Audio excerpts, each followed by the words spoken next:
This is the noise that we've been looking for. I believe this to be the center bearing on the drive shaft. It's either loose or broken. It's definitely not a good sound. So let's go see if we can fix it. So we got underneath, and unfortunately I had misdiagnosed it. The noise we were hearing is the drive shaft rubbing on that heat shield. Now the reason that there's that noise is the rear differential is not actually connected to anything. It's just sort of hanging here. This subframe is supposed to be connected up there. It rusted out. This bit here, ooh, I hope I have a tetanus shot, rusted out. It's just sort of, in fact, I think the only thing holding it together right now is the axles, so I'm impressed that it drove like this, if I'm honest. I would not drive the vehicle in this shape. It can move under its own power, but driving onto a tow truck maybe, or a flatbed would be my recommendation. I think what we're going to end up doing is actually replacing this subframe, because we have a brand new one. It's upside down to where it should be, but this section up here is what rusted out. I noticed this has an oil on it. I don't know why, but that's what it's supposed to look like. So a lot of people total out these cars, these Gen 2 Outbacks, the 2000 and 2004s. They total them out when this rear subframe goes. There's an open recall, or excuse me, there's a recall, I should say, on this exact part for bad paint adhesion. It only went to some states, and mostly snowbelt states. Cars that didn't get that recall definitely are going to have problems, although I've seen cars that have had the recall done have the same issue. This is the problem right here, is it rusts out. You can imagine, this is the top back of the vehicle. The rear is facing down, and then this, where my foot is where the rear differential goes, so there's nothing holding it in place. I've seen a lot of people total these cars out because of this issue, and I don't think that's necessary. I do think you got to be prepared for some trouble. You're going to need wheel chocks.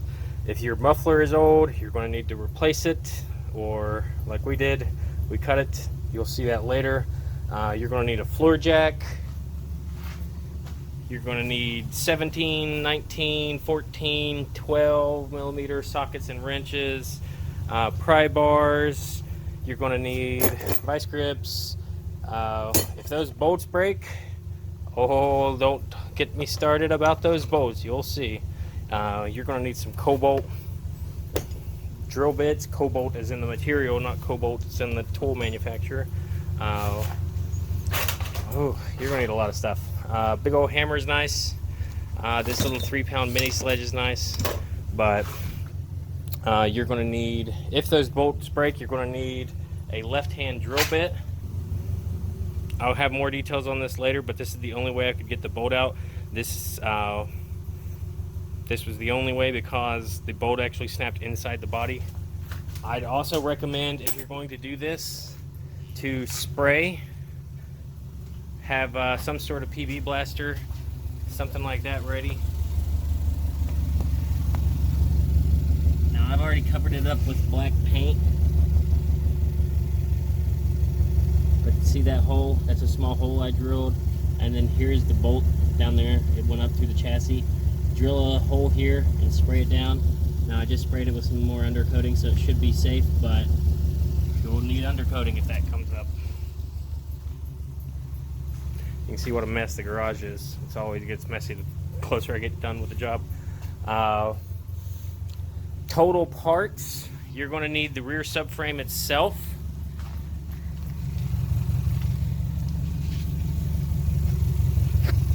That shiny black piece we're looking at, you're going to need, like I said, the exhaust isn't attached just yet. It's running. It's actually pretty quiet considering there's no muffler, but It hasn't ran in a few days. I just wanted to run it. You'll need the rear subframe. You'll need likely need the front bolts that, at least at this point, broke off on me. So these bolts here, they're long and specific and probably $10 a pop. I needed these arms. The reason I needed these arms is even after cutting, I could not get these out. So I needed the alignment bolts and the arms. Total cost was about $500. Now that's not including tools. Now, it wouldn't be a bad time to change your rear differential fluid if you don't know how old it is. I actually did it on this just to be safe, although I don't think it was necessary seeing that come out. Yeah, let's get started, guys. I'd suggest giving this whole video a watch if you're considering doing this, and maybe even watch it 2 or 3 times. If you have one of these cars and it's getting up there in years, again, this is a 20-year-old car. It just turned 20. It'll be able to drink next year, but I don't think it's worth totaling just yet. The engine runs great. Yes, it does have 250,000 miles on it. Yes, it's not spotless and covered in dog hair, but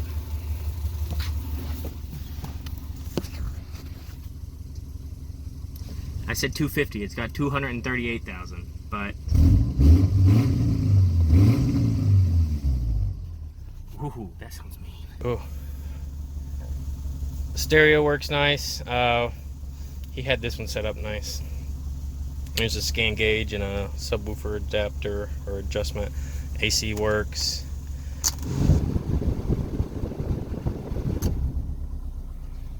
Biggest problems with this car currently is that muffler, and it needs an alignment, and you will need an alignment after you do this job. These dashboards crack. I might have a video at some point on changing these out. I've done one of these before. It's not that bad, but if you don't care, I don't care.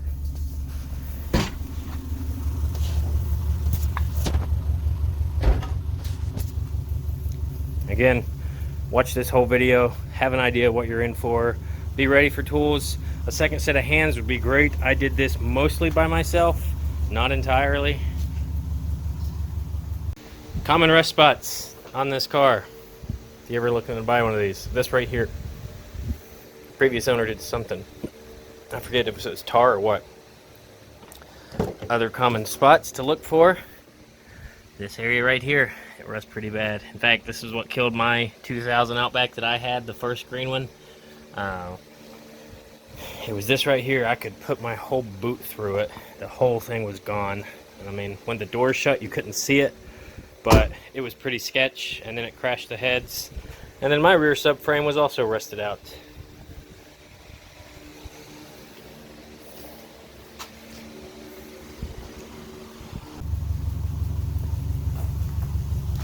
Let's get started.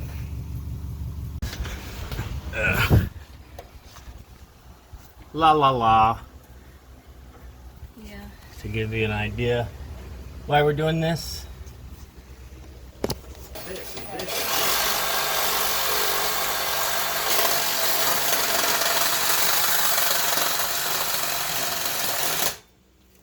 Driveshaft. Well, that made a nick, but I think we have to short it.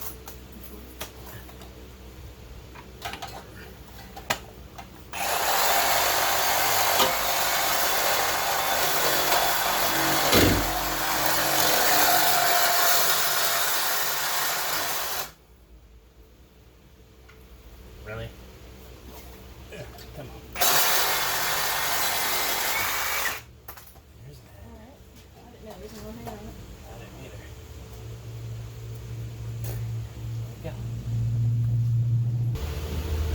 we go. YouTube, start by disconnecting the drive shaft.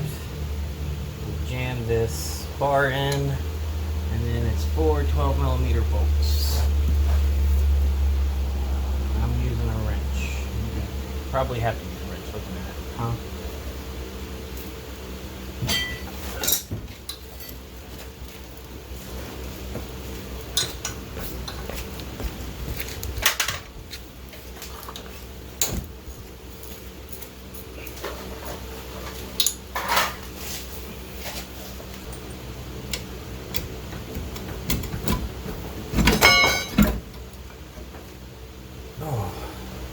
Yeah, it's a At one point, that's a yes. load bearing drive shaft. Don't take that out.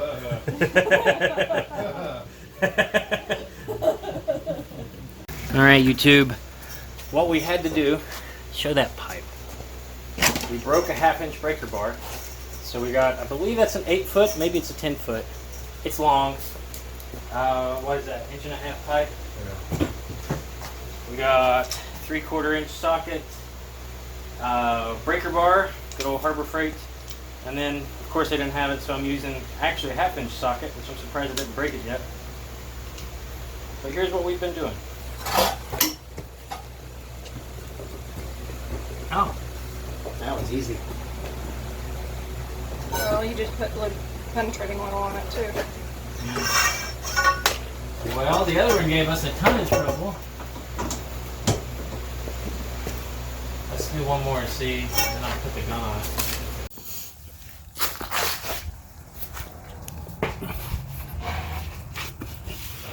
We're also going to remove this bracket here.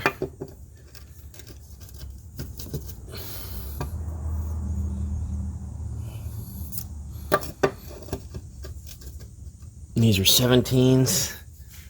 And then that small bracket there, those are 17s as well. Alright, YouTube. I already did the other side, but I'll show what I'm doing here. Disconnect this bolt. I believe this is a 17. Disconnect this bolt. I believe this is also a 17. Disconnect the sway bar end link, which is this right here. I believe this is a 14. And then we disconnect this bolt, which is also a 17. And once you do all that, the arm should be hanging. The strut should still be attached. I'll show it on the other side. But the whole thing should be out. Now I've still got the differential in there. I don't know if I'm going to take it out with the axles. I really don't want to break this loose. I think I can actually leave the axles in place because I'm going to guess that that's not going to come out easily.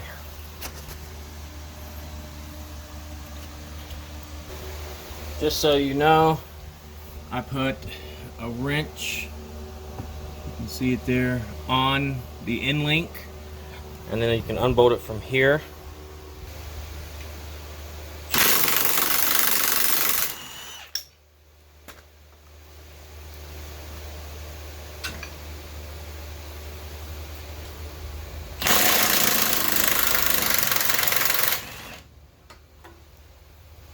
That's a 17 wrench, and of course a 17 socket.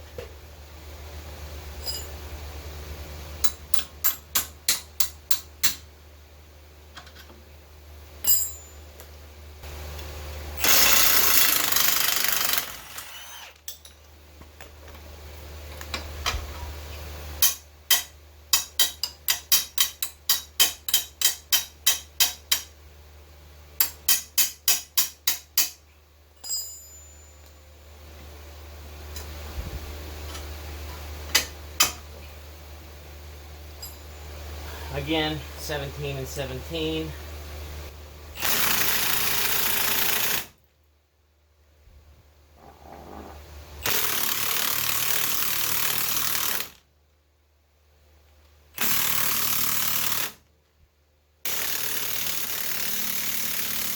So, I'm going to have to grind. I had to grind the other one off. It's not that it's stripped, it's that it spins to a certain point and then it just won't move. Like, it's free, it moves around.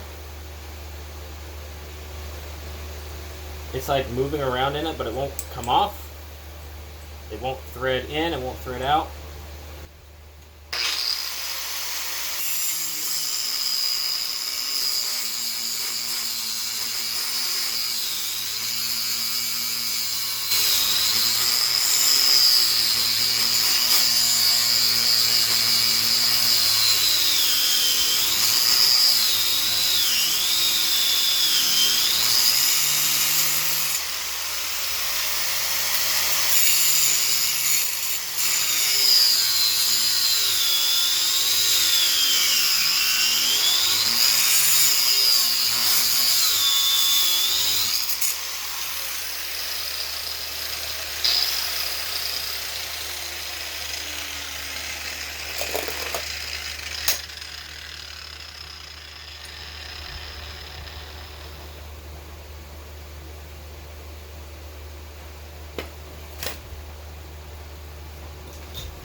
Does that look cool, YouTube?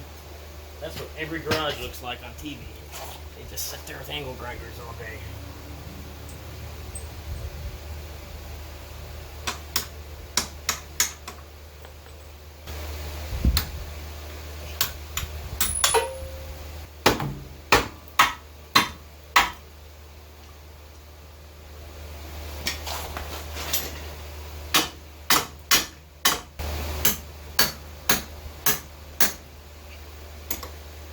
That one's free.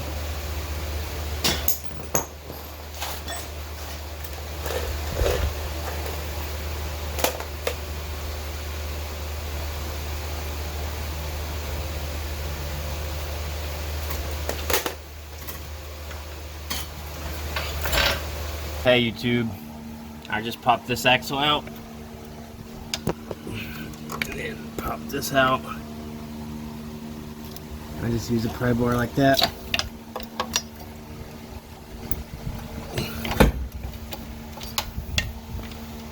Get the axle separated from the differential.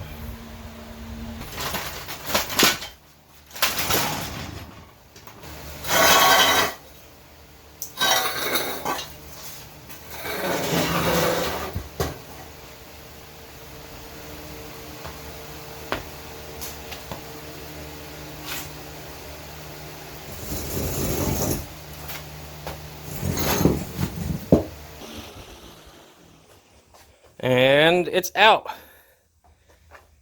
There's the differential. You can see where it broke.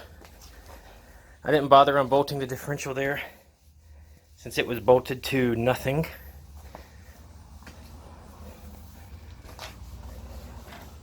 I did unbolt at some point these two 17mm bolts. I don't know if that was necessary or not, but it is for reassembly, so let's start. Take off all the usable parts.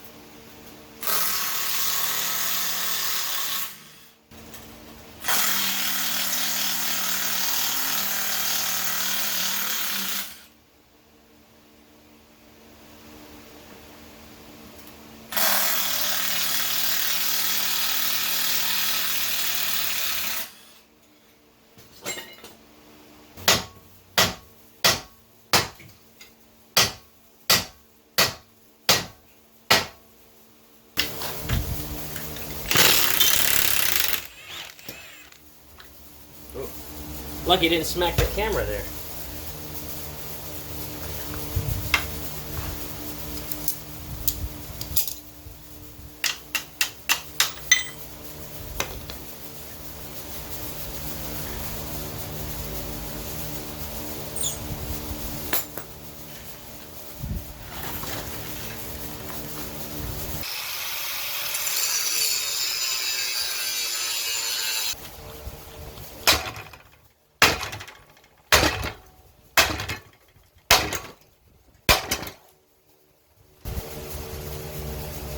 We're going to replace this arm.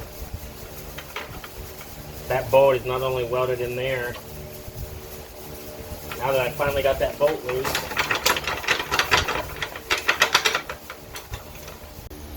so unfortunately the bolt broke off and sheared just above it. There's a couple options we can do here. We can weld a nut on. You can try drilling it out. I have not had much success with that. Or excuse me, with a left-hand drill bit. I have not had a lot of luck with those type of things. Another option that I've seen elsewhere, and actually the guys at the shop recommended, is to just go up just above it, drill a small hole, and put in some penetrating fluid.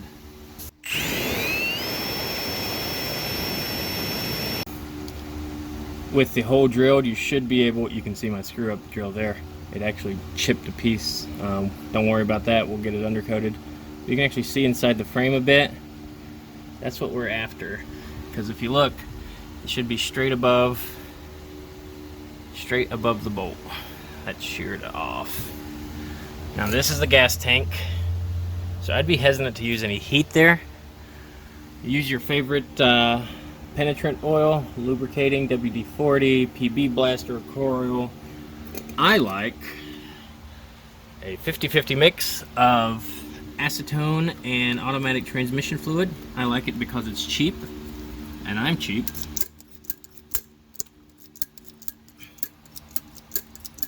And we're just going to put that whole thing in there because I can't see the bolt. So I'm hoping if I just drown it,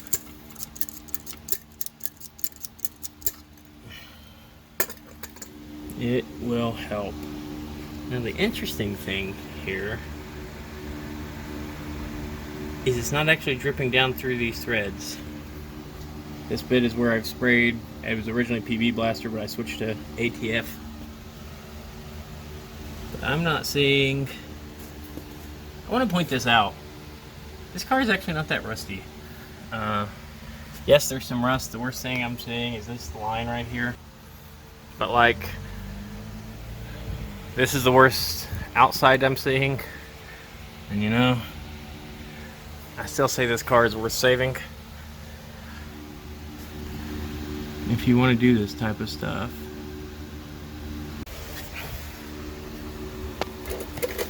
When drilling into metal, there's a couple tricks. The first one is to go slow. You want the slowest speed you can on your drill. If it has a 2-speed drill like mine does, set it to the slower setting. You don't want that bit to get hot. And then you also want lots of lubrication, WD-40, 3-in-1, anything to help that thing stay cool. If it's coming out in one big chunk like this string you see here, that's what it should. It shouldn't be little shards. That'll help extend the life of the drill bit, and hopefully it'll last long enough for you to do the job.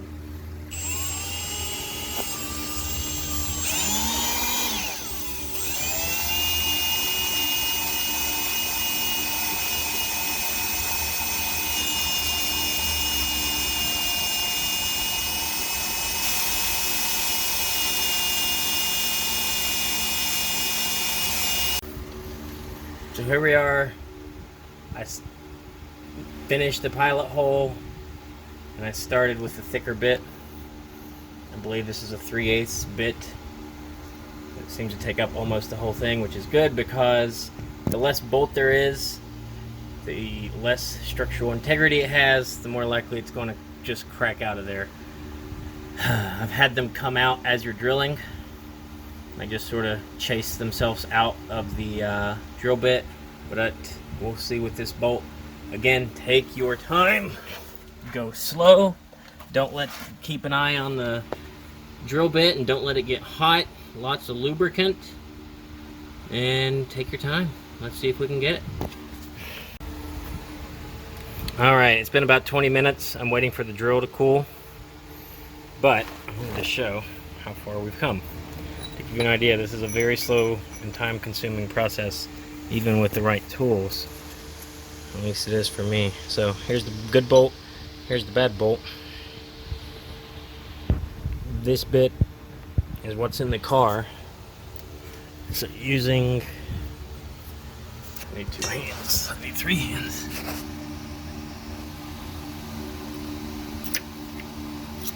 Very scientific, but looking at that and lining it up, I'd say we're about halfway. So call it an hour per bolt to drill these out. And that's not including the drain that I did there. So what I did is I went ahead and invented this. This is a little baby jack, a 2x4, a drill, and then it actually pushes it up into the hole that I'm drilling while I jack it. So that way it's a little bit easier. Don't do this. I mean, you can do with whatever you want. This video is for entertainment purposes only. What does that look like to you other than rust? How about what's inside that hole?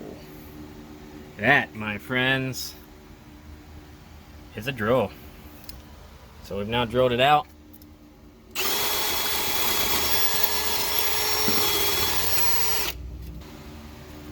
And of course, the bolt still isn't in, or still is in, but with it drilled out, it should come out pretty easy right now. I'm trying to decide how I want to do this. I think this is what I'm going to use. I might be able to save the threads. The thing is, I broke the EX5 if you're buying this exact set. So I went up to the next size. With it drilled completely through, there can't be much there holding it. So I want to try it. Let's do it. Alright, YouTube. I've now put in this bit extractor. I tapped it in. Let's give it another tap.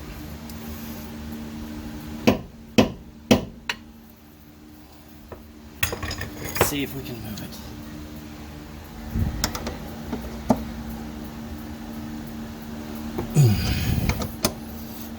Is it going in? It's spinning.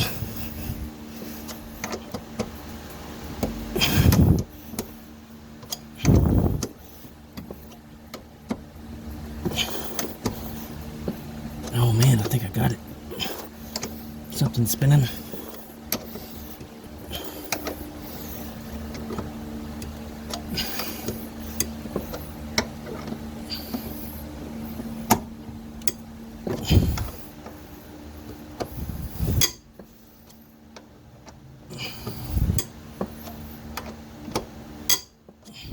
Yes! This took 2 days. I mean, I wasn't working the whole time, but I probably spent a lot of time. Let's move over now that it's kind of moving.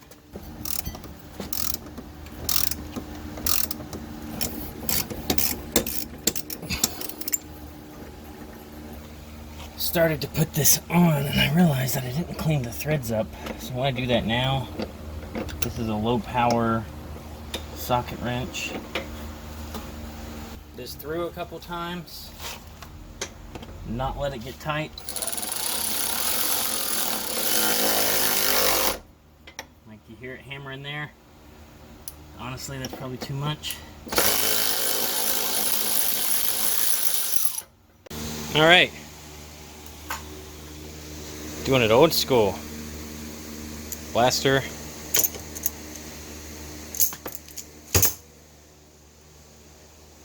If you ever break one of these bolts, you'll need this. Probably heat is a good idea. This was the Irwin EX6. Anyone needs it, I'll just link it in the description, because this has been a project. But we're now ready to put the new frame on. I went ahead and put on the upper arms because they're a little bit of a bear to get to. I've actually changed those on a Tribeca and they were not pleasant.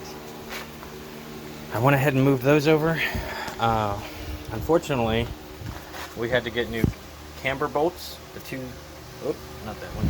The two that go here to adjust the alignment. I keep wanting to say camber. They might actually just be alignment bolts. And we had to get new arms. The lower arms, because those bolts are seized in the arms, and found them online for 50 bucks a pop. The bolts were 20 bucks, so 120 plus the cost of this. This has turned into a little bit more expensive than I was anticipating, considering the part is 200 bucks. I think if you could find one of these rust-free, it's totally worth it. One of these used rust-free, I should say, at a junkyard. They're just so big that shipping's a pain, and local dealerships probably aren't wanting to bother with them. But let's go ahead and get her back on. Like I said, I'm only attaching right now the upper arms just to make it easier to attach once they're up there, but then we'll slide it in place and start rebuilding it. Okay. Like I said, I've only put these arms on, and I'm actually going to put this one exhaust hanger on. Nice way of removing those is with channel locks. You just press against, put this face on the back of it and hit that with channel locks, and then we'll want to pretty much pull it off. I've had good luck with that. But let's slide her under. So, kind of roughed it into place. You can see it's getting close there on the jack. I'm now going to put the bolts in.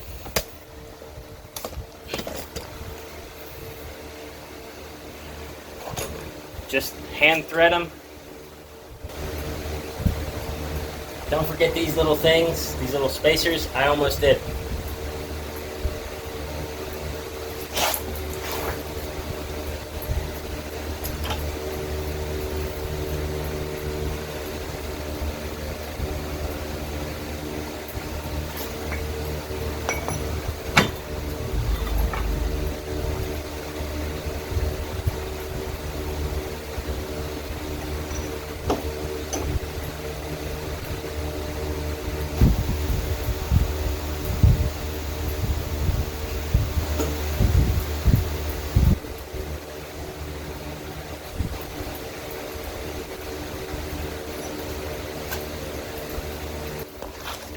A second set of hands would really be useful right now, but if you have enough tools and ambition, you don't need friends.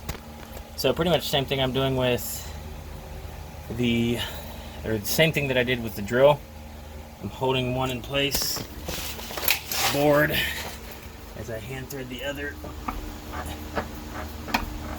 Now it's still flexing a little, which is okay, because right now it's held on by 2 bolts that are both hand threaded.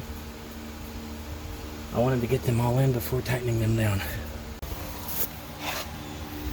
Don't forget these little washers before you tighten it down.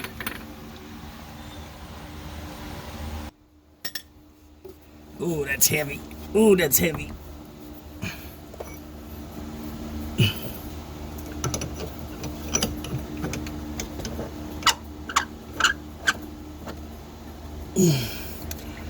Just get a couple threads on.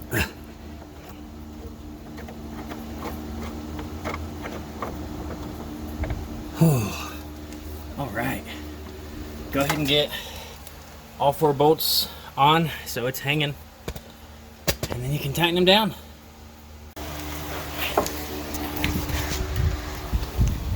Now I done goofed. Did not install these little brackets that act as washers for the rear. So there's one that goes here, back over to here. We're going to install that.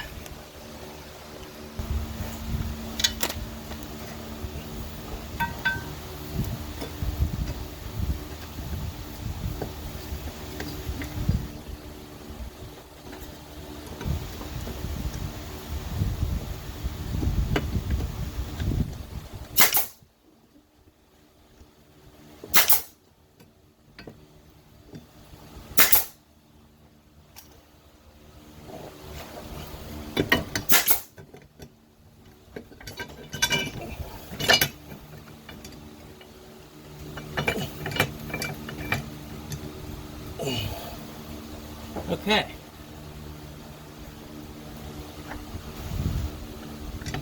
That wasn't that bad.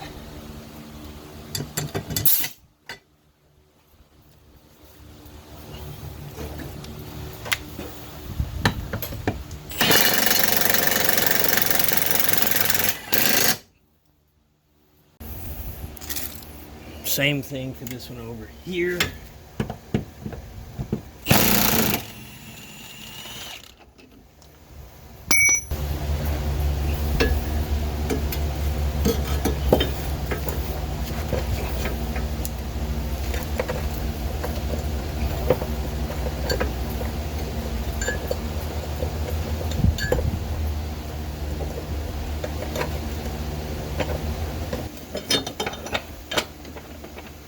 Have the other side tight because this side didn't want to fall. But brackets are on. Tighten down the bolts.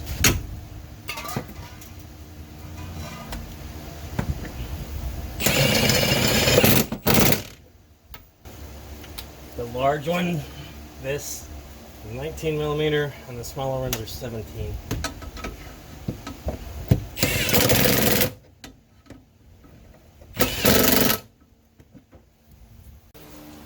I'm gonna hit this hole with some paint so that hopefully holds off on the rust a bit.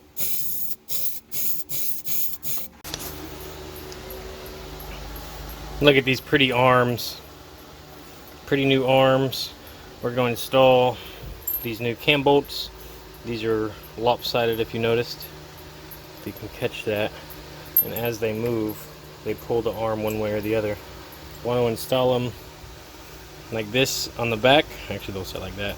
And then with the new washer, you want to install like that so that you can see the adjustment on either side. It'll be easier once it's on the car to show you. So let's do that. Something that helped me as I installed this is I put it on that side first and I rotated it up in. I don't know if you can install it this side first or not, but it's certainly easier to do it this way. Take this washer and make sure you can see that machining. Make sure the machine side is out on the back, and then we'll go ahead and hand tighten it down, and then we'll connect this bolt here. Alright, here's for a fun part. I'm going to reinstall the differential. So here's my plan for putting the rear differential in. I've got one bolt in. Once it's in, I'm going to swing this arm up. The goal is going to be to get it in those two holes right there on the rear.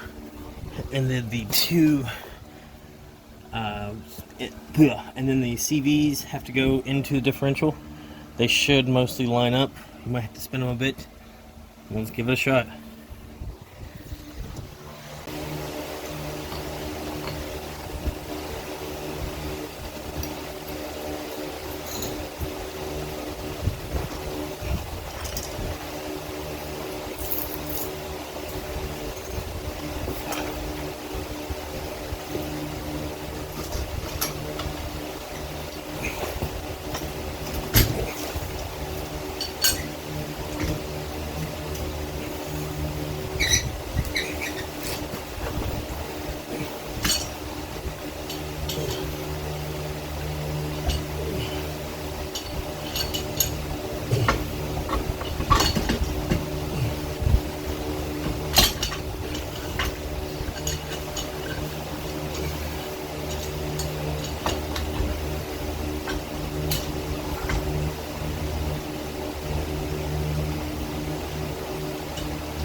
Alright. Whew. Now we're going to go ahead actually and reinstall the drive shaft. And the drive shaft has a little bit of play.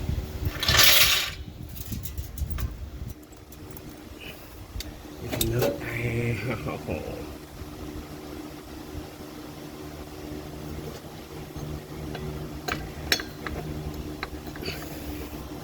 it needs just enough to seat, and I think I already got it lined up. But if you're ever in a situation where you have to tow one of these and you're only able to get the front wheels on the ground, it's not a bad idea. In fact, it's a great idea to go ahead and disconnect this drive shaft, because the automatics need to be towed with all wheels off the ground.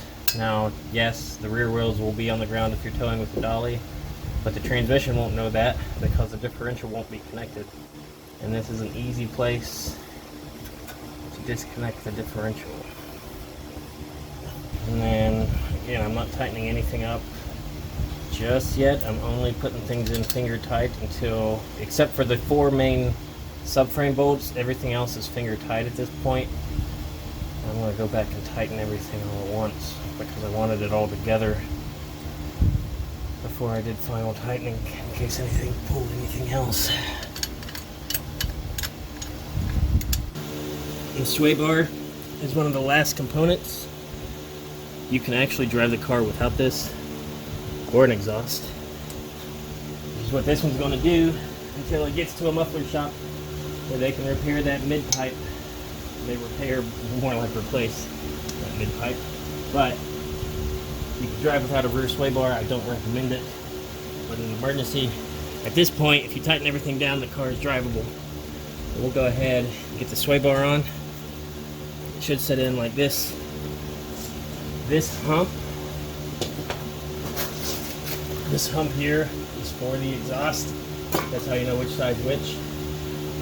We'll go ahead and get her on there. All right. With all of them in, we can go ahead and start the long process of tightening it all down.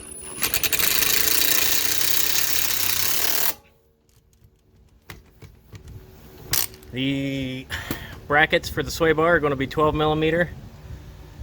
Almost everything else is going to be 17. All these bolts through here are going to be 17. I believe the end links are 14 millimeter. The bolts on the back of the differential are 17. The bolts on the bottom of the differential are 17. Again, I had to replace these bolts. I believe they're 17 as well. Go ahead and bolt those down. The bolts connecting the drive shaft to the differential, these here, focus camera, these are 12 millimeter. These brackets are 17, the big bolt's a 19. This bracket's a 17. Again, the big one's 19. Tighten her all down, check everything multiple times, lots of times, all the times you want. And we're almost there, guys. When tightening these adjustment bolts, can I fit? These are actually 22. And this is what I was talking about, that you can adjust the alignment. I'm just going to set it dead center and hope that that's right. Alright, put the wheels on, torque them down to 88 pound-feet, and we're done. So there we go. That is a new subframe. No more rusty.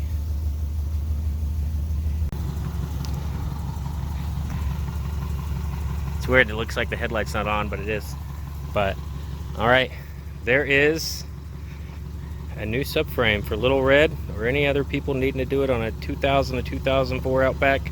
It's going to be pretty similar for most Outbacks. In fact, it's a very similar job on this Gen 5 because I had to do it to install my lift kit, which you can just see peeking out right there.